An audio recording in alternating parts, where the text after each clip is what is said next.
नमस्ते दोस्तों, आज हम बात करेंगे निफ्टी के एक इंडेक्स फंड के बारे में। जैसे निफ्टी 50 एक इंडेक्स है, निफ्टी 100 भी एक इंडेक्स है, उसी तरह निफ्टी 200 मोमेंटम 30 इंडेक्स फंड ये एक इंडेक्स है। अब ये इंडेक्स क्या कहता है? निफ्टी 200 मतलब निफ्टी के टॉप 200 कंपनीज, टॉप 100 कंपनीज होती है लार्ज कैप, उसके बाद की 100 कंपनीज होती है मिड कैप। तो लार्ज एंड मिड कैप की टॉप 200 कंपनी में जिसमें सबसे ज्यादा मोमेंटम रहेगा, वैसी 30 कंपनीज के एक बास्केट बनाएंगे। मोमेंटम यानी क्या?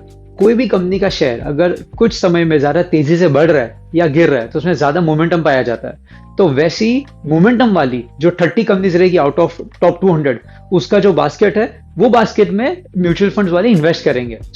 ये जो इंडेक्स है, ये इंडेक्स आपको निफ्टी 50 से थोड़ा ज्यादा अग्रेसिव रिटर्न्स देता है, वो अपसाइड भी डाउन साइड भी, क्योंकि अगर निफ्टी 1% से बढ़ रहा है तो हाई चांसेस है कि निफ्टी मोमेंटम जो फंड है वो 1.5 या 2% जितना बढ़ेगा। और सेम अगर निफ्टी गिर रहा है, निफ्टी 5% से डाउन है, तो Nifty momentum index fund may be 7.5-10% से भी डाउन जा सकता है। So it is very very aggressive in nature.